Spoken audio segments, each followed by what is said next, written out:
आप जानते हो कि राजयोग इस दुनिया में सबसे कीमती योग में से एक है,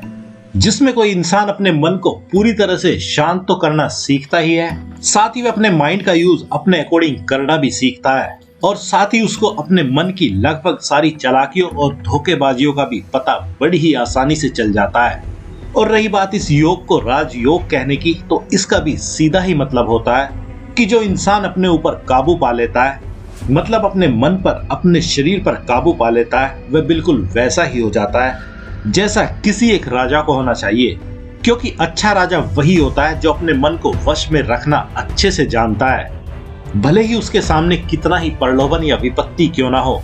क्योंकि एक राजा को क्या, हर इंसान को अपनी लाइफ में रोजाना ही कुछ ऐसे कीमती निर्णय लेने पड़ते हैं जिस पर उसकी खुशी, लाइफ की अचीवमेंट्स आदि सब कुछ डिपेंड करती है। और ऐसा करने के लिए किसी का मन उसके वश में रहना बहुत ही ज्यादा जरूरी होता है। इसलिए राजयोग को सही से फॉलो करने के लिए इसके मुख्य रूप से 8 कीमती नियम होते हैं और इनको ही राजयोग को सही करने के लिए किसी को करना पड़ता है।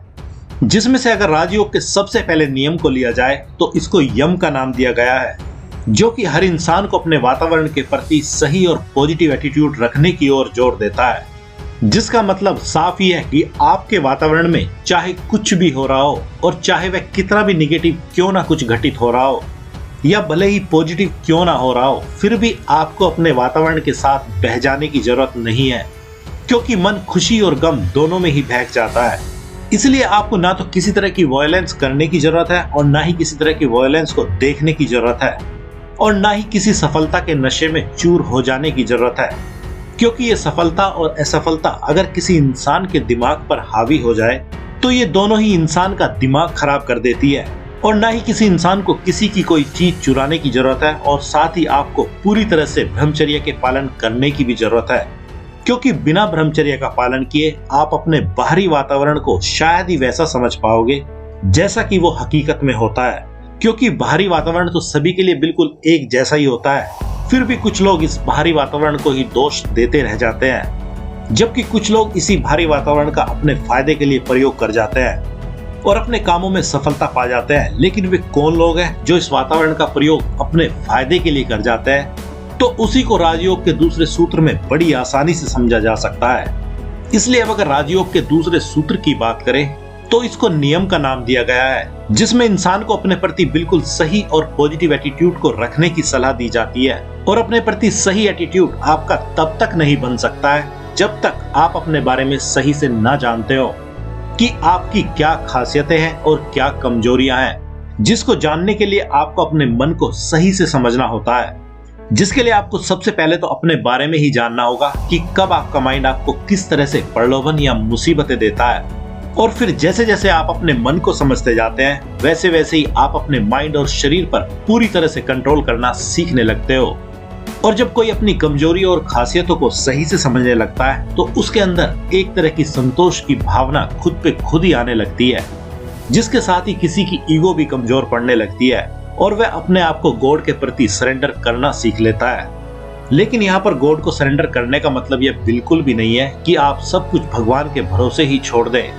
बल्कि भगवान को सरेंडर करने का असली मतलब यही होता है कि अब आप इसके बाद वही करने लगते हैं जो आपको करने के लिए आपका दिल कहता है और जिसको करने में आपको भी खुशी मिलती है और दूसरों को भी उससे अच्छा ही लगने वाला होता है। और ऐसा करते ही कोई भी इंसान हमेशा ही विन विन वाली स्थिति में आ जाता है, जिसमें वह दूसरों को हराए बिना ही खुद भी जीत जाता है और दूसरों को भी बहुत बड़ा फायदा हो जाता है। लेकिन आपका अपने शरीर और मन पर कंट्रोल कैसे होगा, इसी के लिए राजयोग का अगला तीसरा नियम काम करता है, जिसमें आसानी सबसे महत्वपूर्ण रोल निभाते हैं। जिसमें आपको अपने उठने, बैठने, खड़े होने, चलने व सोने के आसनों को बड़े ही ध्यान पूर्वक चुनना होता है। क्योंकि हर तरह के आसन शरीर में एनर्जी को एक्टिवेट या डीएक्टिवेट करने का ही काम करते हैं और उसी का सीधा प्रभाव इंसान के मन और शरीर पर पड़ता है। और जब कोई सही पोज का अपने लिए यूज करने लगता है तो उसके मन और शरीर दोनों ही एक साथ सही रास्ते पर आ जाते हैं। और जब किसी इंसान के मन व शरीर पूरी तरह से स्वस्थ हो जाते हैं तो फिर उस इंसान के यम और नियम अपने आप ही सही होने लगते हैं। लेकिन फिर भी इंसान का दिमाग बहुत ज्यादा चालाक होता है और उसको बहुत से धोखे देता ही रहता है, तो उसको सही से सही रास्ते पर लाने के लिए राजयोग के चौथे नियम का प्रयोग किया जाता है, जिसमें राजयोग का चौथा नियम प्राणायाम के रूप में काम करता है, जिसमें कि जो हवा हम सांस के जरिए अपने अंदर खींचते हैं उसी के अंदर प्राण शक्ति भी मौजूद रहती है और उसी प्राण की शक्ति बढ़ाने के लिए ही प्राणायाम किया जाता है, क्योंकि इसी प्राण शक्ति पर ही हमारा माइंड और शरीर दोनों डिपेंड करते हैं। क्योंकि जैसे ही किसी के शरीर में अगर प्राण शक्ति की कमी हो जाती है तो उसके साथ ही उसकी मानसिक लेवल पर सोचने की क्षमता और शारीरिक लेवल पर कोई भी काम करने की क्षमता कम होने लगती है, क्योंकि उसको अपने शरीर में बहुत ही कम एनर्जी महसूस होने लगती है। इसलिए तो प्राण के कम होने के साथ ही आपका शरीर भी पूरी तरह से स्वस्थ नहीं रह पाएगा। और जब आपके शरीर के अंदर प्राण की मात्रा सही रहेगी तो आपका मन व शरीर दोनों ही सही रहेंगे। और जब आपका मन व शरीर पूरी तरह से सही रहेंगे तो तभी आप राजयोग के 5वें नियम को सही से यूज भी कर पाओगे, जिसको प्रतिहारा के नाम से जाना जाता है, जिसका सीधा सा मतलब है कि आपको अपनी मुख्यतः 5 इंद्रियों को अंदर की तरफ मोड़ लेना होता है। मतलब आपको अपनी इंद्रियों पर काबू पा लेना होता है, क्योंकि आमतौर पर हर इंसान की इंद्रियां, जिसमें कि आंख, नाक, कान, जीभ और त्वचा आती है, ये केवल बाहरी चीजों के बारे में ही किसी इंसान को अवगत कराती है और ये 5 इंद्रियां बाहरी चीजों के प्रति ही आकर्षित होती रहती है। लेकिन जब ये 5 इंद्रियां किसी के द्वारा अंदर की ओर मोड़ ली जाती है और इन पर कंट्रोल कर लिया जाता है तो तब उसको पहली बार पता चलता है कि ये इंद्रियां केवल बाहरी काम नहीं करती है, बल्कि इनका एक ऐसा यूज भी है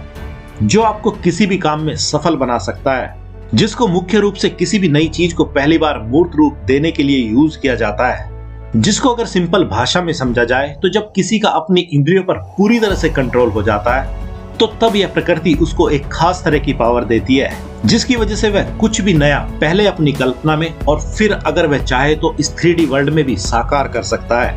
जो इस राजयोग का सबसे कीमती परिणाम कहा जा सकता है। और अब अगर राजयोग के 6ठे नियम की बात करें तो इसको धारणा का नाम दिया गया है,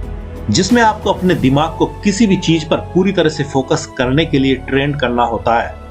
और जब भी कोई इंसान अपने दिमाग को किसी भी चीज पर जितनी देर तक चाहे फोकस करना सीख जाता है तो तब उसके हाथ में खास तरह की मास्टरी तो आ ही जाती है। साथ ही वह राजयोग के पहले 5 नियमों को भी सही से समझ जाता है कि उनकी जरूरत क्यों किसी इंसान को होती है, वह भी उसको सही से पता चल जाता है। और साथ ही उसको यह भी समझ आने लगता है कि जैसे जैसे उसकी धारणा लाइफ में किसी भी चीज के प्रति या खुद के प्रति बनती जाती है, बिल्कुल वैसे वैसे ही उसकी लाइफ भी चेंज होने लगती है। लेकिन आपकी धारणा कैसी है और कैसे वह चेंज हो सकती है, यह सब आप कैसे पता कर सकते हैं? उसी के लिए राजयोग के 7वें नियम का प्रयोग किया जाता है, जिसको ध्यान के नाम से जाना जाता है। और किसका ध्यान कैसा है और वह कहाँ लगा है, कोई इंसान अपने ध्यान को ध्यान के माध्यम से ही पता कर सकता है। मतलब मेडिटेशन के जरिए ही वह पता कर सकता है। इसलिए राजयोग में मेडिटेशन का करना बहुत ही ज्यादा जरूरी हो जाता है, जिसके लिए कोई माइंडफुलनेस वाला ध्यान कर सकता है, जिसमें अपने विचारों को ही ऑब्जर्व किया जाता है कि अभी हम अपने माइंड में क्या सोच रहे हैं। या कोई किसी भी तरह के मंत्र के जरिए ध्यान कर सकता है, जिसमें किसी मंत्र को बार बार पढ़ा जाता है,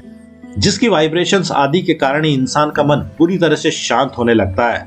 या कोई फोकस्ड किस्म का ध्यान कर सकता है, जिसमें हमें 5 इंद्रियों में से किसी भी एक इंद्री को लेकर ध्यान करना होता है।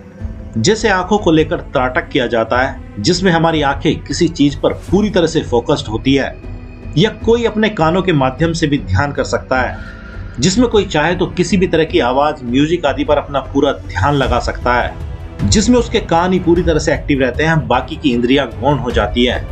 और ऐसा करते करते जब किसी का ध्यान बहुत ज्यादा गहरा होने लगता है तो वह इस दुनिया के उस अल्टीमेट गोल को भी पा जाता है, जिसको राजयोग 8वें नियम समाधि के नाम से बताता है।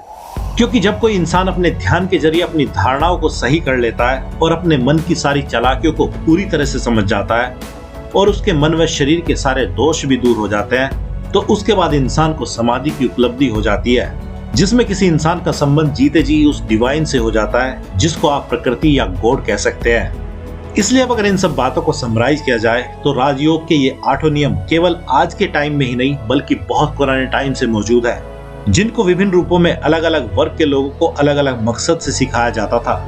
जैसे राजा को अगर यही नियम सिखाने हो तो उसके लिए इन्हीं नियमों को थोड़ा सा डिफरेंट तरीके से सीखना होगा। लेकिन अगर किसी साधक को यही नियम सीखने हो, जिसको भगवान को जानना हो, तो उसके लिए यही राजयोग थोड़ा सा डिफरेंट होगा, क्योंकि राजा और साधक दोनों के काम अलग अलग होते हैं। और यह फर्क कहां से और किस नियम से शुरू होता है, जब आप इस राजयोग को करना शुरू करोगे तो आपको भी खुद पे खुद ही समझ आ जाएगा। तो अब आपको क्या करना है आप समझ ही गए होंगे।